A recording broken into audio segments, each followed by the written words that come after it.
use the technology you have. You know, we live in a very wild and cool time, and it's like there's so much opportunity for growth. Embrace it. You're listening to Find the Good News, episode 128, The Printing Press, a good conversation featuring Candice Alexander of Alexander Art Studio in Lake Charles, Louisiana. Find the Good News is produced by Parker Brand Creative Services, a branding agency that thinks sideways, pushes forward, and gets your brand up. See what else we do at parkerbrandup.com. One of the great benefits of hosting this podcast has been the crossover from witnessing a human life from the sidelines into an intimate and direct personal encounter with them that reveals so much more than an outside view can provide. Nearly 20 years ago, at a local outdoor music event, I watched from the sidelines as a young artist reproduced her creations using an antique portable printing press. As she worked, I was both fascinated and impressed by the artwork she had hanging from the lines stretched across her canvas-covered booth. Time passed along, and I started seeing more of this artist's work in the community. Her name, Candice Alexander, became synonymous with a highly prized creative series of fleur-de-lis paintings and prints that could be seen adorning offices and facilities across the region. While our paths rarely crossed, Candice and I would occasionally have the fluke intersection on projects for local events and entities. In this episode, I had the opportunity to visit with Candice Alexander at her art studio in downtown Lake Charles, Louisiana, where I was immersed in a kaleidoscopic presentation of her works. When entering Candice's studio, it would be easy to assume that one is looking at the works of multiple artists. That assumption would be wrong. In reality, what you'll experience is the years-long passions of an artist that experiments with a myriad of mediums, technologies, tools, and styles. Candice unabashedly embraces ancient and Renaissance techniques while pairing them with modern creative resources and emerging technologies, often creating something new and exciting for her clients and fulfilling her creative curiosities. There's a beginning to Candice's journey to her diversely populated art studio, and like many successful artists, she's made choices early on to get busy, get creative, and get to selling her creations using the tools she had available. From those summer days in her booth producing works with her used baby printing press, on to her recent endeavors in laser engraving and mold making, I learned that her successes have been hard-won. So, I invite you to enjoy my conversation with Candice Alexander, learn more about her artistic journey, then perhaps consider your own beginnings and the particular collection of circumstances, sacrifices, insights, and decisions that have led to your present moment. Now, let's cue the music and press play on a little good news. Wake up, it's morning, dreaming up a story I can hear. Way it's going, cause you're laughing in your sleep. On the path to your deliverance in a holy wall of light. Pouring through your window. Old news, bad news, fake news. Sometimes you want to shut those channels down and seek a better source. With Find the Good News, I tune into good people doing good works wherever I can find them. I scan the signals looking for educators and students, scientists and spiritual leaders, writers, musicians and artists, business owners, volunteers, and active citizens who offer their time, resources, and talents to build a better world for others. In each episode, I tune into the hearts and minds of my extraordinary guests. I uncover the critical life experiences that shape them, the principles that guide them, and the foundational philosophies that keep them on their path of goodness. There's a lot of news, and it's a noisy world. My name is Oran Parker, and I'm cutting through the static to find the good. And I love you just as well. All right, so my first memory of you, and I've tried to ask myself, did I fabricate this or not? But it was years ago. I had moved back to the market around 2003, 2004. It was pre-hurricane. There was an art event downtown, and it might have been like the beginning of when they were first starting to do like those art walks. I don't even know if it was called an art walk, but what I remember was you had a booth, and I want to say it was some kind of a printing press. And I was standing off to the side watching you use it, and I was like fascinated. I said, man, that's pretty cool, because I hadn't been to a lot of events where somebody was actually, people had booths where they had product out. Yeah, that was on the street. I still have the printing press. I actually traded that old Volkswagen thing to one of my college professors for a printing press. Really? And that's how I started making my living, was on the street. And that was probably in 2002. Graduated McNeese in '02, and I started on the street. Yeah, it was probably downtown at sundown, or I think that might have been what it something like was. that, Yeah. I thought that it was really neat, because I was like, this is cool. There were a lot of, like I said, booths where people had product, but just seeing somebody actually making something, that just added some kind of an interest level. And I don't know what exactly you were printing. It might have been your fleur de lis. Did you know what you were printing? No, the fleur de lis came in 2006, but I mean, I was printing pretty much anything that would speak to a client to try to make a living, because it was 2002 or 3. I had no idea what in the world I was going to do after college. Yeah.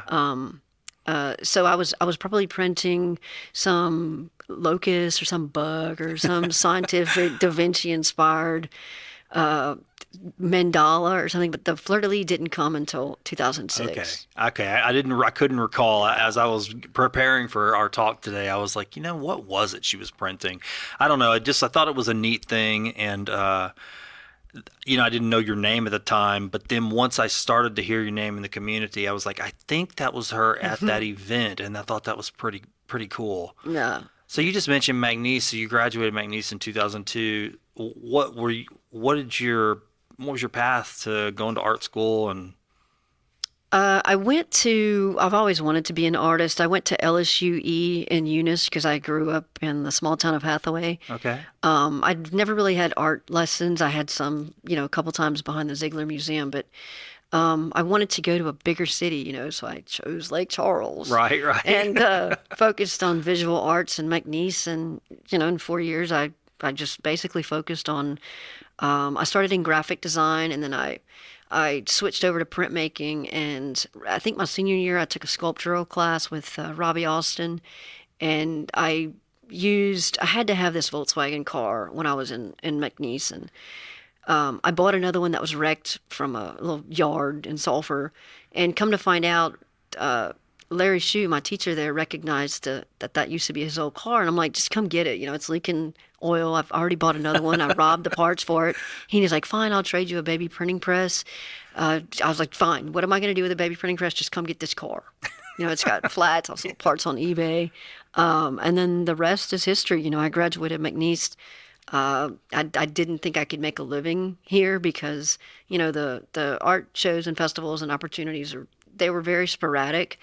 And so I just hit the Renaissance circuit, and what perfect opportunity to have a Renaissance printmaking press and go dress in garb and, etching and copper engravings on site. So that's interesting. I'm curious what influences somebody. So you make that choice to start hitting that Renaissance circuit. Do you feel like that kind of influenced your art and maybe even set you on a path in some of your style, or is that accurate at all? It's kind of full circle, Renaissance printmaking, the style of work that I've always been drawn to. It's almost synchronistic, but I had no idea what in the world I was going to do, and pretty much this printing press was kind of the saving grace because it fit in the back of the van, and I just lift the van up and I'd wipe some prints and run them through the printing press and sell them right in front of a client if they hung on a clothesline at a Renaissance fair. And I'd throw some watercolor on it and, camped out for 3 months at Renaissance fairs, used the bathroom, and in a bucket, and slept in parking lots in New Orleans. I wanted to bring the printing press on the streets of New Orleans, but at the time there was so much animosity with the artists and the museum, the state of like, what's an original? And I was like, but these are originals. They're original engravings. And like, nope, they're prints. And I'm like, okay, yeah, I'm gonna go to New York. And I did it in New York in front of the Met. Yeah. It is interesting. That's interesting perception of what's art or what is considered original. I guess I have always considered printmaking. I did printmaking as well in college, and the way I saw it, and again, having no knowledge of what's right and wrong in that world, when I did stone lithography, I would spend all my time cooking over that stone, and making that thing look right and scratching out all the highlights. And then you pour the acid on there, and then you're running these prints. I mean, I'm not hanging the stone on the wall, which it's beautiful in its own right, but the print was what, Right. I guess I considered the print art, but I guess maybe people just have a different way of viewing it. I don't know. Yeah. I mean, I saw my future. That's the little fleur-de-lis engraving there. Yeah, I I see saw that. my future of, okay, so I'm a printmaker. I'm gonna go and make prints, and that's what I'm gonna do. And then when I did the fleur-de-lis, and it was a commission gone bad. The lady never paid me, and this was at the Pennsylvania Renaissance Fair. I got that commission. Oh, the copper. Am I looking The at the copper plate? yeah. So she wanted me to do an engraving of a Florentine fleur-de-lis that was from a gravesite. I see. And the fleur-de-lis goes back thousands of years. I mean, there's like, oh, who owns it? And it's Sure. There's a whole history behind the fleur yeah, the itself, honeybee sure. and Mesopotamian pottery. But that was how it started at a Renaissance fair. And then Okay. I came home, and here I am, printing off of a old school printing press, but I couldn't keep up with printing one by one by one. Mm-hmm. Especially when I was doing original engravings and then hand coloring the Wizard of Oz and all the details. I mean, there was no way I could keep up with doing that. So I started doing prints of prints. I see. Okay, I got you. I got you. Prints of original engravings, and shortly after that, they made I think it was 2009. So 3 years after I started doing these, I may have had 75, 80. They made it our state symbol, which was to me a bonus into my career because I'm embracing the roughneck, the Mardi Gras queen, the cook, there's 800 designs now Yeah. of the series. Yeah, so that's what started that then. Yeah. And was it just something that you felt strongly about as you started doing it, or did you just go, hey, people have an interest in this. I can evolve this along the way? Because that's what it looks like to me. Like, it's clever when you look at it. You're like, okay, every time you're doing a piece, I'm imagining how I would approach it and go, oh, okay, I want to do a piece. I'm looking at a piece with a flamingo. It's like, well, how can I make this fit this Right. this original engraving design? I mean, I think one thing that I paid attention to, which resulted in why I have so many, is because I listened to my clients. I listened to the clients, and I created this body of work that just spoke to everybody. There's something in the series that speaks to every single person, no matter what their race, what their religion, what their occupation is. I've done a lot of them, and it's because I was listening to what people wanted. Yeah. And when I came up with the marine fleur-de-lis, which was very early on, I thought to myself, oh my God, there's so many more I have to do. It's Once like you start. I was like, oh God, I have a decade more of work to do, and that's what I did. Yeah. I embraced it. So now, after doing these for so many years, do you still feel challenged by each one when you do a new one? I haven't done a new one in quite a while. I've kind of branched off into landscapes and going in the field and doing paintings and laser. I've done a lot of laser engraving, metal engraving, but every now and then I'll do a fleur-de-lis. But in a way, I kind of think that they've had their time, Okay. and there's thousands out there. But I'll do one every now and then. Yeah, for a special reason. Yeah, but sometimes I try to, talk the client into, hey, let's explore, this option here, and just kind of keep it in line with what I'm got going on now, like the drawing and the watercolor, and it's evolving, really. Yeah. I don't know. It's kind of hard to go back to doing those when I've kind of moved on from Sure, I get that. growth, I guess. So, I mean, we're sitting in your studio in Lake Charles, downtown Lake Charles, and I'm looking around, and there's just so much work in every corner of the place, and I'm sure this wouldn't fit in the back of a Volkswagen or a Maybe van. a couple 18-wheelers. So, I mean, what is that like today to think about that? I mean, you're telling that story. I mean, you look at where you're at right now. How does that feel to go, wow, this is really, really turned into something? Yeah, I mean, I never really look at it like, oh, look at all this, look what I've done. I kind of keep the mentality of like this, I'm just starting, in January, I didn't know that I'd create a whole spiritual body of work. Right. It kind of happened overnight. And, and there's sometimes I feel like I've gotten lucky, but at the same time, I have to remind myself that I have a relationship with God. I pray a lot. I'm spiritual. I'm thankful. And I think that has a lot to do with what is called synchronicity. I Yeah. mean, Being thankful is a powerful thing. I mean, right. how is being thankful, how does that guide you in your work? I mean, just that alone, just the gratitude of being an artist for one and having talent and skill. Not everybody, I mean, you've probably heard, if you've heard it once, you heard it 1,000 times, someone say, I can't draw a stick figure. There's a lot of people who will look at what you do and just go, unbelievable. I can't do any of that. I can't do anything like that. Yeah. I mean, I feel like energy is a big part of it, whether, anybody wants to agree with that or not. But there is, I truly believe that energy is a big part of how we vibrate and how we function and what comes and goes in our life. Yeah. So how do you use that? I mean, as far as your art goes, I mean, I'm sure you've helped the community in ways over the years. I mean, because your name, you're well known, you have a celebrity artist type of status, in my opinion. I mean, when I go to buildings, if I'm riding in an elevator, if I come out of into a lobby, there's been times where I went, gosh, look, there's Candice's work. I don't need to see your signature to know that it's yours.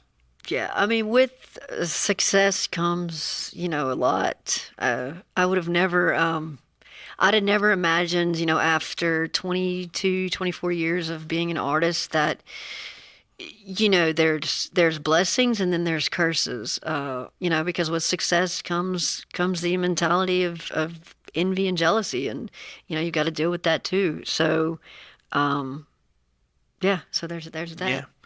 I mean, there's something to be said, and I think it's a good philosophy to adopt. I try to do it, whether I'm doing it successfully or not, I don't know. But when we do work, it's to step back and let the work speak for itself, and say, hey, I'm just going to let this stand on its own. It doesn't matter as much about who I am as what the work looks like. Do you ever feel like that's an important? Yeah, I mean, there's been times where, I kind of let it all hang out with a couple pieces, and I was like, I don't really, I'm just let this be. The Mardi Gras posters during the COVID were a perfect example of that. I sort of put a controversial spin on them. There's one up there, we can't do this. There are no words, with the Mardi Gras queen, based on the war image of Rosie the Riveteer, where you get the COVID mask over her, and it's like there are no words. Mm-hmm. So you do have pieces that have like a social message in them. Mm-hmm. That's interesting. What is there a piece that you've done that you feel like has had a big impact, where you went, this piece is really iconic of a particular time, and it kind of created maybe even a swell of goodness or a movement behind it? Well, I think I lost a few followers from the 2022 Mardi Gras poster because, I what looked like a clone of the two presidents, and I just let people, I guess I'm not familiar with that. It's the one right there with the hands. Oh, okay. It's got probably 40 elements of symbolism. But to answer your question, I don't know, the Sallier Oak piece, every now and then I'll hide messages or quotes in the branches. Oh, really? And I'll sell them, and people really don't even know, or they'll come in here and I'll hide a message for them in there. But as far as that piece and the area, that is probably one of the most significant pieces that I've done and that people have hanging in their homes. It's beautiful, actually. I mean, the tree itself in real life, is impressive, but to have the way you've captured it, I think it's beautiful. Thank you. It's it captures kind of that glorious feeling when you're there. I think anyone coming to visit our area, actually, if they could stop by and go take a look at that. I mean, and then stop by here and either acquire or look at this piece of art. I mean, it's really something. Yeah, I mean, I get lots of people from out of town that fall in love with the piece, and I'm always sending them to the Imperial Calcasieu Museum. Yeah. To to go and look at the tree. Need a brand boost? Parker Brand Creative Services is your go-to team. From graphic design to video production, we craft your vision with precision. Visit parkerbrandup.com and let's build a great brand together. I mean, you really are a multimedia artist. You know, that's one of the things I guess that's how I would describe you. I don't know if that's how you describe yourself, but I mean, you do seem like you use a lot of different things to make your pieces. As we were waiting outside the studio this morning, I was looking through the window and I was like, boy, everything's got this three-dimensional nature to it, where it's not just what's on the canvas, but like what comes off the canvas too. I really think that's pretty cool. I hear that a lot, especially when people come in here, they're like, how many different artists is this? And I'm like, oh, it's just me. But, it'd be like going into a grocery store and just buying one, all they had to offer was a loaf of bread. Yeah. It's like the reason that, I am where I am is because I feel like I've offered so many different mediums to people. And as an artist, to me, that is growth. I taught myself how to make molds. I had no idea how to do it. For example, the cross pistols, I was going to do them in plaster, and we were going to pour them in ceramic, and I guess let them dry for days, and then do the next one and let that one dry for days. And so I posted it, and I'm like, oh, the pistols are in production. Wrong. The thing cracked, and I'm like, man, I got to get busy on figuring out how to teach myself how to make a mold.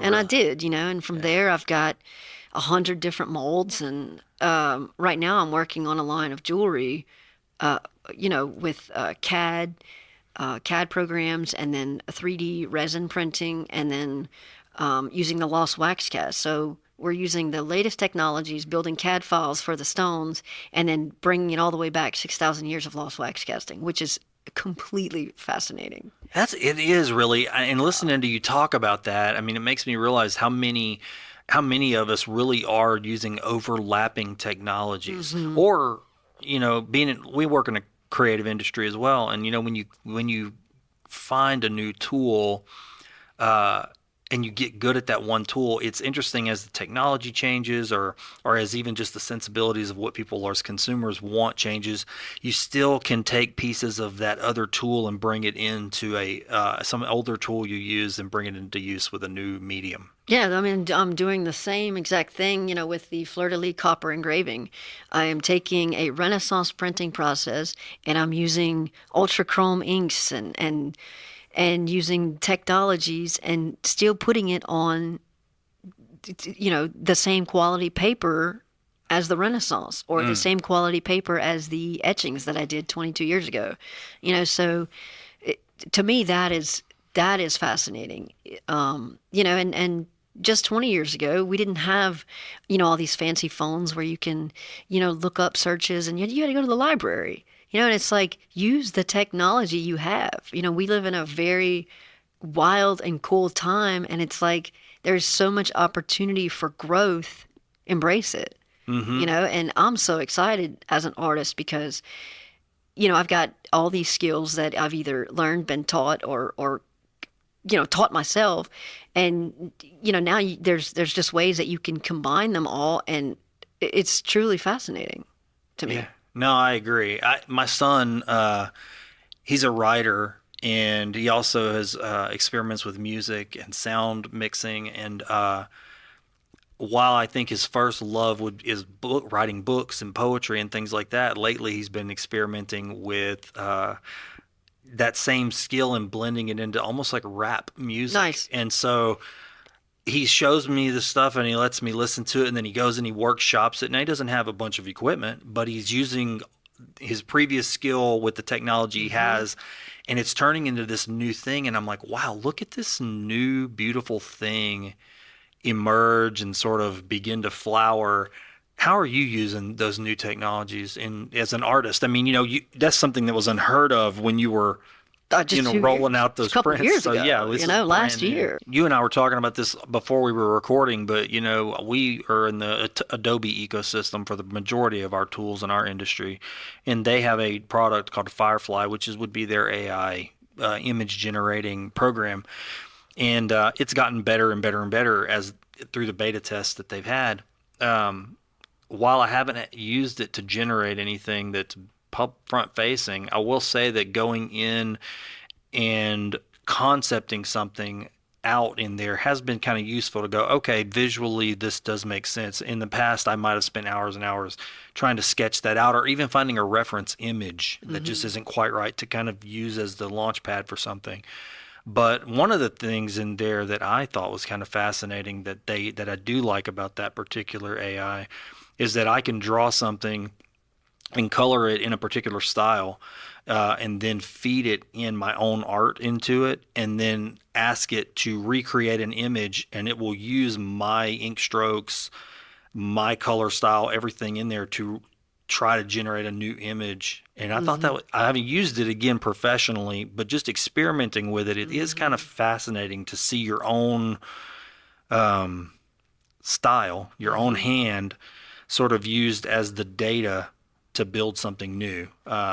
So anyway, I mean, it's more of a fascinating point for me right now than it is actually a tool that I would say I'm using to any effect. But that could change. Well, and when you throw in the basic elements of art into those prompts, it's a whole nother game changer because, like atmospheric perspective, where the background is sort of fuzzy. I mean, you can almost guide it to do exactly what's in your mind. Yeah. Well, I mean, and prompt writing, even that is difficult.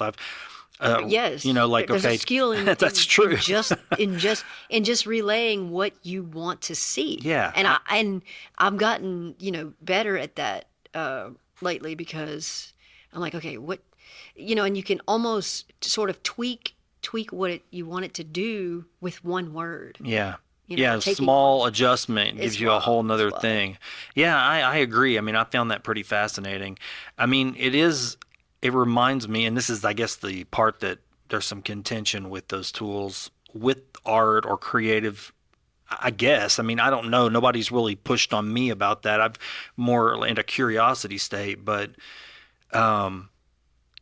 if I go in and I use someone else's, like let's say I fed it one of your fleur de lis or something like that, and it's like, oh well, then I go, well, make another one like this. That is a little bit that's a bridge too far, I guess, for me, and I would probably not be able to go into that territory legally even. But I think it's okay. I mean, you could literally take a USA fleur de lis and you could make a USA fleur de lis, and it's a concept.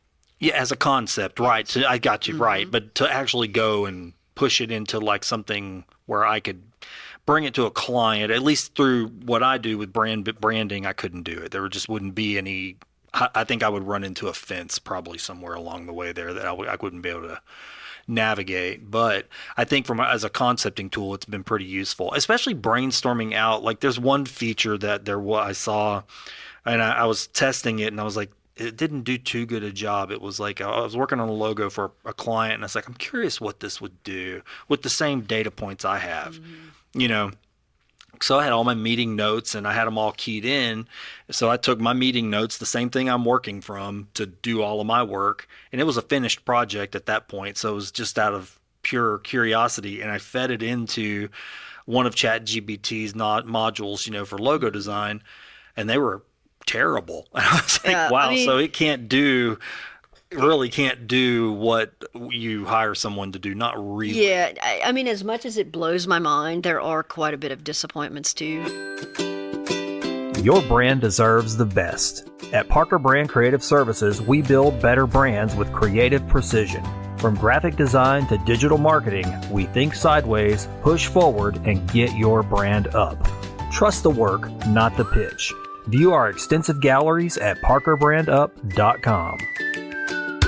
I mean, imagine you're probably working on pieces from time to time, and your mind is already being inspired by the very piece you're working on. And speaking of inspiration, I'm real curious to hear this. Where does that start for you? Just like that creative spark when it begins? Was it childhood? When I was a kid, I would sell jewelry. Jewelry was my first business. It was Okay. probably where I made my first, put your dollar on the wall sort of thing. Right. I'd go to little Lake Arthur shows and Welsh trade, little craft shows with my grandma. She would make these little yarn things, and I would sell jewelry, beaded jewelry, the Fimo oven baked clay, which I still use to this Really? day That's in awesome. some of my Yeah. jewelry molds that I'm working on now, like I the love that. rosaries. Yeah. So 30 years later, I'm still using the same exact mediums, which is cool. But I would go to art shows with my grandma, and I never had art at Hathaway High School is where I went at all. I would enter little drawings in the fair. I met an astronaut one year, and I did this really cool astronaut piece. And I always knew I wanted to be an artist. I just didn't, I guess, didn't think of how in the world that would work. Yeah. And even after McNeese, I had no business class, I had no marketing class. There was no really. I mean, I did not know what to do, and I feel I empathize with a lot of artists these days, because I feel like they feel the same way. It's like, what do we do? Right. We live in a pretty small town. I mean, it's a city, but it's small. Yeah. And I empathize with that because there's not a lot of opportunities, and so with that, you almost have to get creative and figure it out. And when I started, like I said, we didn't have. I mean, I was dialing up on AOL.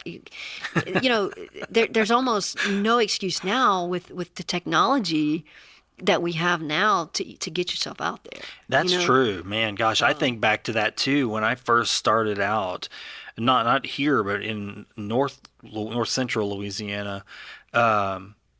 It was business cards and going door to door like sales to build a business, and that's what I had to do. I mean, it was in my 20s too, and I remember getting up before. I always said to myself, I'm going to get up earlier than the guy I'm competing against, and I'm going to stay up later than him. I'm going to work harder than him. I just kept telling myself that every day, and then somewhere in the mix of that, I had to be more creative. But it was always the work ethic part. Like I gotta outlast. I gotta work harder. I gotta Right. outthink, and so to do that, I think about that every day now because now you can get on social media and you can post and you can share all this stuff about your business and you can kind of put out really just a multitude of signals if you want.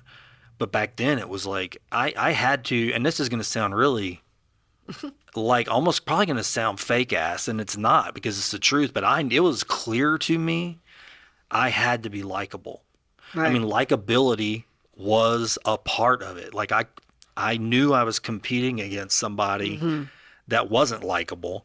Right. And so I know that seems like psychological warfare on the smallest scale, but it was a small thing that was pretty clear to me. I was like, I got to be a little more likable because I think if I'm more likable, I can get the job. And if I can get the job, I'm going to do kick-ass work. That's what my goal I'm was. sure you didn't bash your competition. No, I didn't do, but I'm gonna tell you something. I'm glad you brought that up because and in my 20s, I experienced that, and my competitor would follow me around on my sales calls and literally go into those businesses right after I would go in, and instead of going in and selling their wares and their services, would tell them bad stuff about me. Oh, I hear you. And I would get phone calls. I mean, this is pre-internet, mind you, but I would get phone calls and from that client and they go, hey, you got the job. And I was like, oh, well, that's fast. I mean, I wouldn't even be back to where I was working, back to my office. And I was like, well, thank you very much. And they was like, I'm going to tell you why.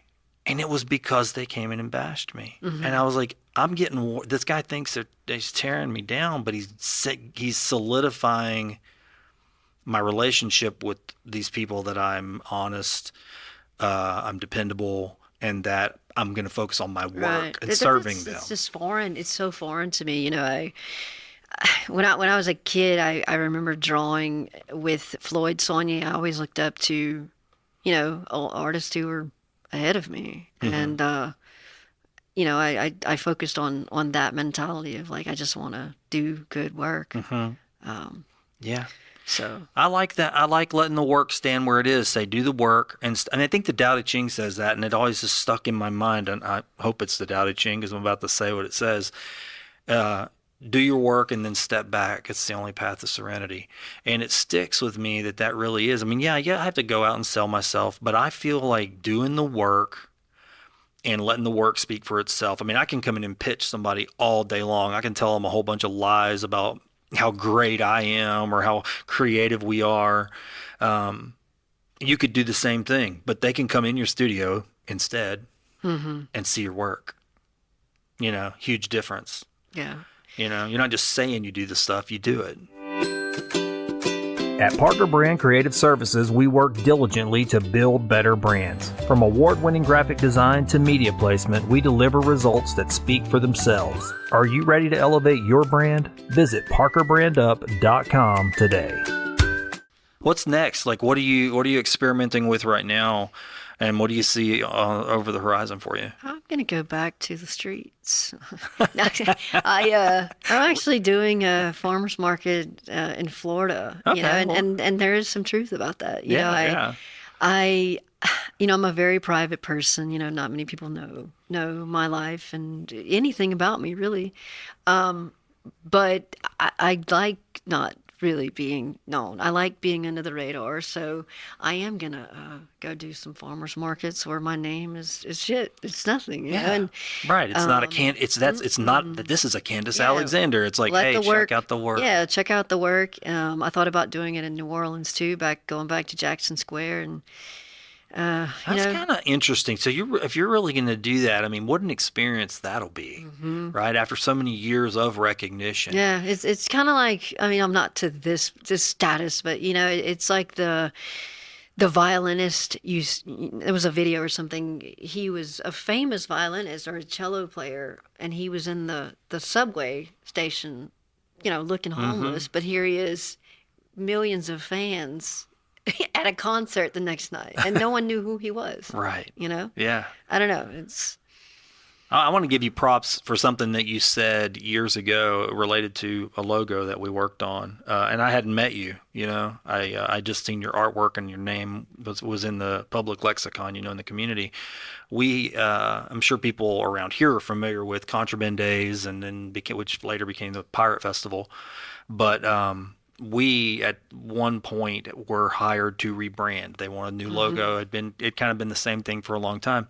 So we were commissioned to do that, and it was a successful project. To be honest, I was very happy with the way that it turned out. There weren't a lot of changes. They had adopted it pretty quickly once it was presented to them. What year was that? Gosh, it had to be like 06, something like that. Because 08. I want to say we can walk over there after the podcast, but I want to say that I used that pirate. You did, and that was the story I'm about to tell you. Yeah, no, that's it. Okay, so it must have been 2008 because, well, let's see. That it had to have been after that because we didn't open until like the end of 2011. So it was sometime after that when they did that rebrand. Yeah. But you did the poster that year because they were doing they did a whole press thing. They had us come out and we did a little video about creating the logo, and then I think the Convention and Visitors Bureau interviewed you about the poster. And so I hadn't met you at that point, and the poster had come out and it had the logo in it, kind of like this, similar to this Crying Eagle Mardi Gras piece over here. We did that logo too. And it was like that. And I was like, oh, that's pretty cool how she took the logo and it's in the thing. And in the interview, they asked you about the poster design. And the first words out of your mouth, you said, well, I'm pretty sure Oran Parker Brand, I think they designed this logo. So in a way, this is kind of like a collaboration without us knowing that we were collaborating. Yeah. And I told my wife, I was like, wow, that's pretty awesome. Because you could have just went, yep, I'm great. Thanks. And instead, you actually took a second and went, no, I think they did that. And I used it. And it's kind of like a collaboration. And I was like, that's pretty cool. And it is neat to see. I thought it was a cool poster. Oh. And so it was for us, it was a little, not to be too punny, but a feather in our cap, as the logo is a feather in its cap. Yeah, I mean, I've collaborated with a few artists. There's a few photographers that I've signed contracts with, and we work together, and people have their paintings of their photos. Yeah, it's cool. I mean, I thought it was a neat thing, and I thought, like I said, I just wanted to kind of give you props for. Just instinctively just kind of saying it. And I was like, well, that's kind of cool. We had no expectation. We'd already done the job. And we 2 had years talked, later, I think. Yeah. yeah, and privately, I think as I told you earlier, Give you a poster. I might have a poster. oh, that would be You can take one cool, of man. I thought that was I thought it was neat, because that, even though the name changed for the festival, I still thought it was a great logo. I want to say I did the poster twice. Did you? I did it a couple years ago, and then I did it that year. That used to be a big thing. Like, what's the Contrabandes poster going to look like? I mean, for years and years. I still wish it was. I'm all about bringing everything downtown. Yeah. Yeah, that was a iconic event for a long time. It really was. I think it used to be the largest festival in Louisiana. Really. Now Lake Charles has so many festivals. I mean, it's just like chock full. Like, there's the air in the schedule. You look on the events calendar and there's always something. There's so many things to do versus the way it was. I mean, there wasn't much. Maybe that says something to why some of our events were bigger than we maybe we think they are now, because there was. I wish we had a concert venue to get big names here, and of course, economy would come with tourism, and that would be nice. It does seem like a lot of communities are, the ones we visit with anyway, from marketing, branding, tourism, and travel, are all kind of leaning that way. Like, we need to build a nice stage area in our community. I mean, almost every one of them's understanding, like, you need to have some kind of outdoor entertainment venue where you can really bring in quality entertainment. Yep. Yeah. I mean, it brings in restaurant revenue, hotel revenue, gas station revenue, local shop revenue. I mean, yeah. Well, you seem like your studio, just based on what I can tell, is a pretty iconic tourism hotspot. Do you get a lot of travelers from all over the place? Yeah, we last year I the whole year I did a commercial on Fox, and we're ramping up our Google ads and stuff like that too. Sure. So yeah, I get people from all over the country stopping in. Yeah. And they walk in and they're like, who? How many artists is it? Yeah. And they always take something. So. Well, that's what I think is cool, man. I mean, somebody comes, and I think I saw the other day with some folks from California were in here, and I was like, looked at the piece they were getting. I was like, that's got to be cool for them too. They stop in here, they're traveling, they come in.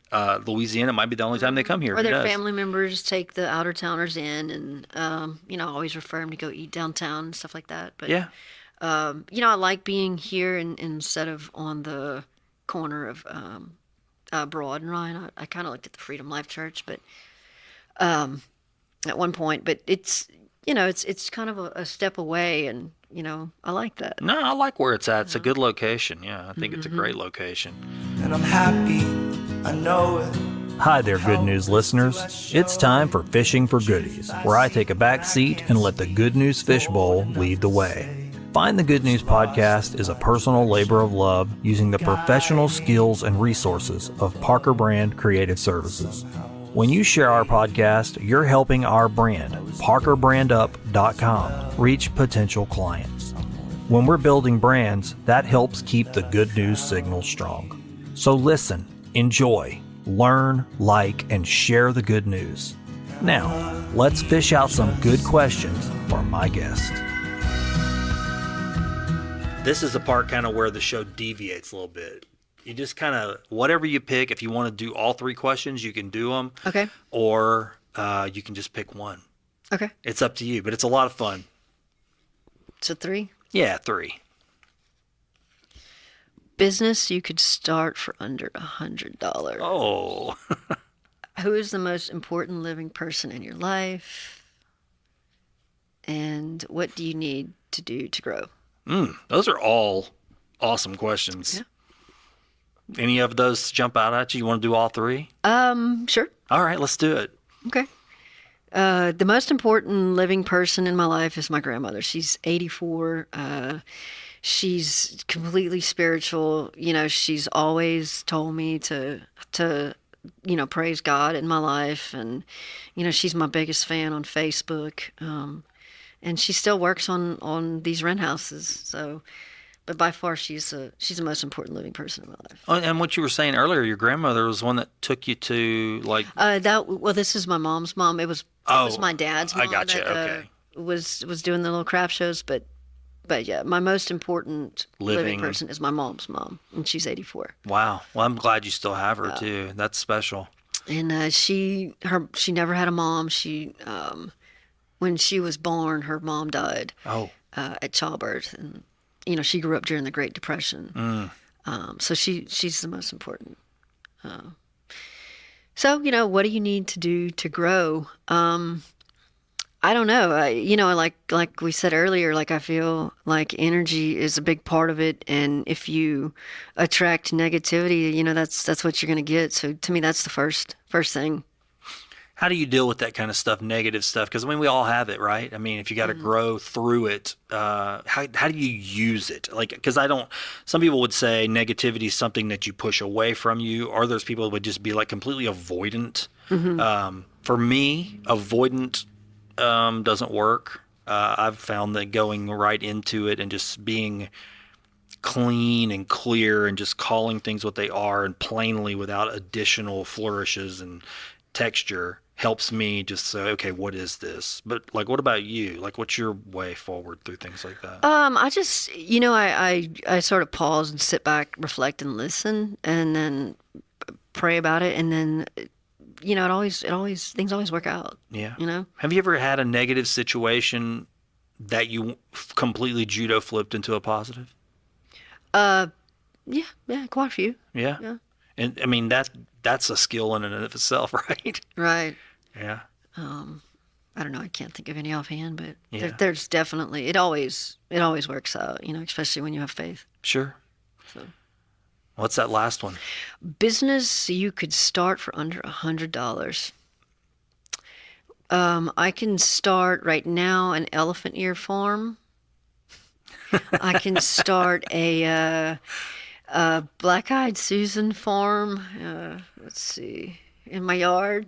I could definitely start those. Gardening. Yeah. Yeah. Well, what about, I got a question. Seeds. How much did it cost you when you started your business originally?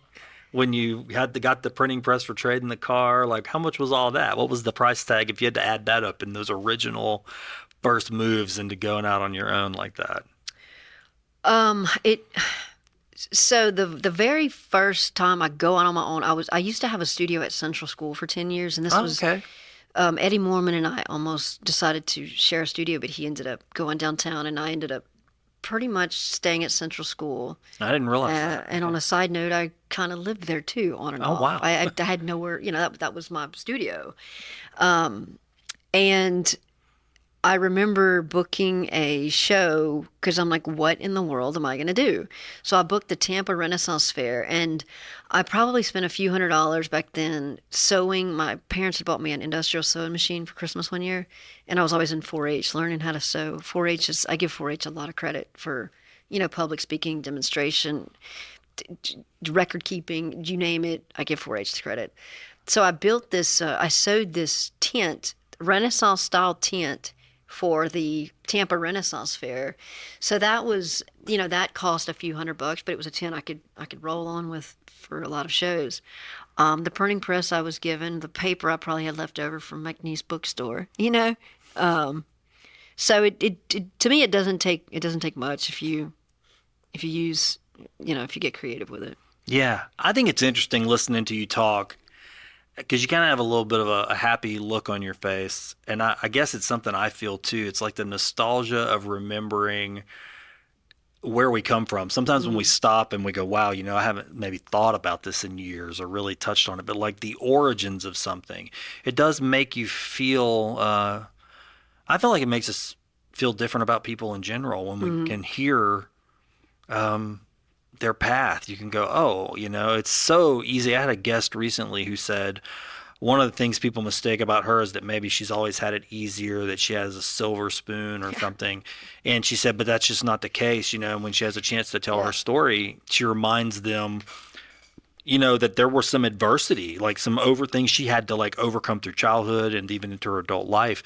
And, seeing that you are a well-known successful artist and hearing you tell those things, I go, it is kind of comforting, and it should be inspiring, if anything, to other artists to go, hey, I get it. Like, what it's like. I'm hearing it from her. Like, you have to work hard. You may have to start with nothing. You may be some tough days. You may have to make some Oh, pivots. there's not just tough days. There's tough years. I've heard so much. I've heard that, I'm a trust fund baby. Hell, I'm still waiting for the money. I mean, my parents were farmers. I mean, we lived in the country. Like, I didn't, I Where's was, my check? well, like Right. when Gerbeau jeans came out, like I wore those things for years. Like I was so excited. I mean, we couldn't afford, Right. and even growing up, like I didn't have handouts. I didn't take out loans. I chose a path of not having kids, and I've never been married. I've focused on my baby, which has been my art, Yeah. I and get that. and I'm very proud of that.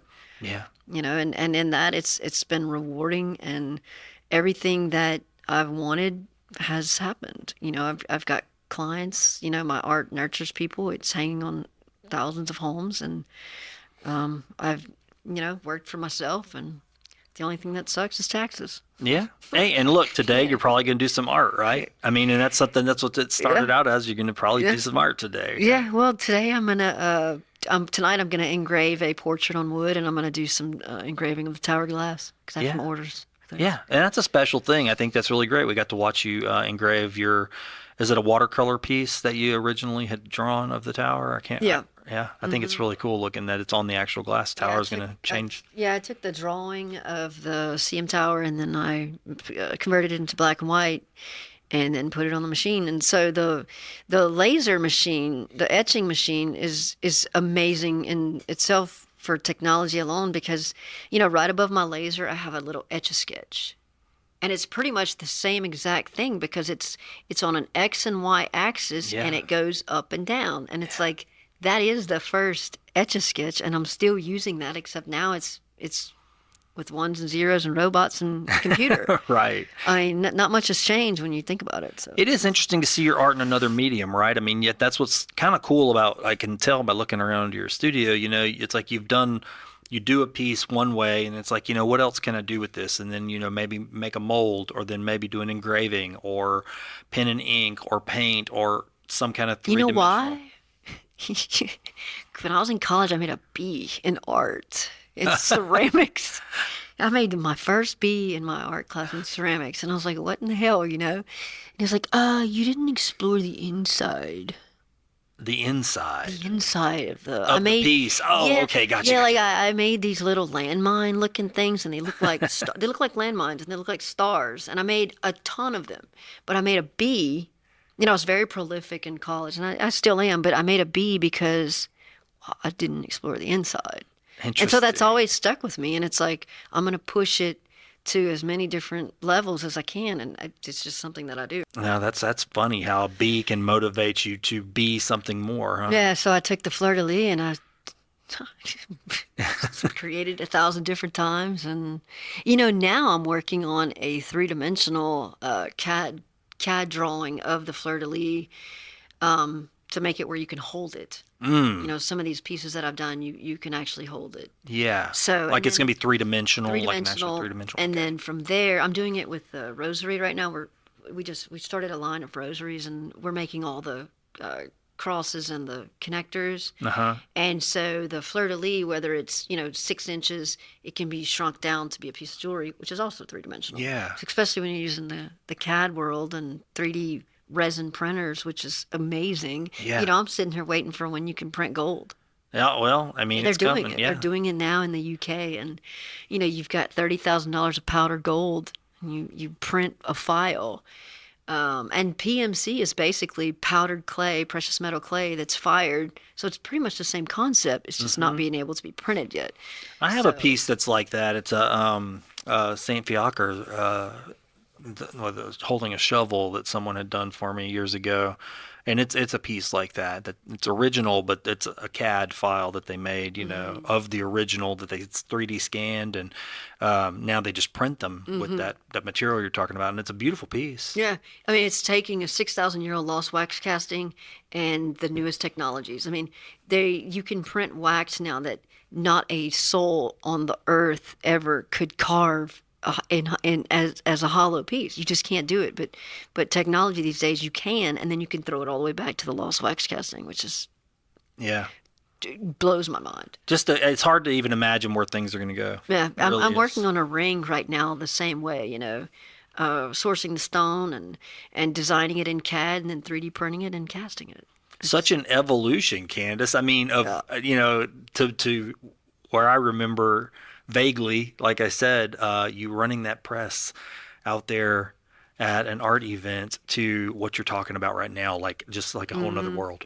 Well, there's a lot of things like full circle. 10 years ago, 2014, I went over to McNeese, the Seed Center. I had heard they had just got these 3D printers, and I was working with a lady who carved jewelry for Disney at the time, and we were working on a honeybee, which is a symbol of the fleur de lis, and she was an older woman, and she refused. She didn't know how to use computers. She didn't have the iPhone 3. And so we'd have to mail back all of these proofs, and she'd carve one leg at a time, run it over to the caster. I mean, it took 6-7 months to do this one little life-size bee. Yeah. So I go over to the Seed Center, and they had a 3D printer, and I'm like, that's what I need to do. I need to create it. I need to get it printed 3D. And here I am 10 years later doing that with technology and using AI at the same time and CAD files and still using still using the 6,000-year-old lost wax casting process. Interesting. Makes the present. It blows my mind. Yeah. It blows my mind. The opportunities. It's just think of it. I'd be curious to talk to you in 10 years and see what ways you've adopted technology Yeah. to your art. Well, I'm more thankful every moment that I found. Thanks for listening to another Good News Conversation. If you'd like to learn more about my guests and their good works, visit findthegood.news or visit the links in the show notes. If you found something good in this episode, please subscribe, share it with a friend, or leave an honest review. These small actions help amplify the good news and help us reach far beyond the Louisiana Gulf Coast. I thank you for pressing play and for syncing up with this good news signal.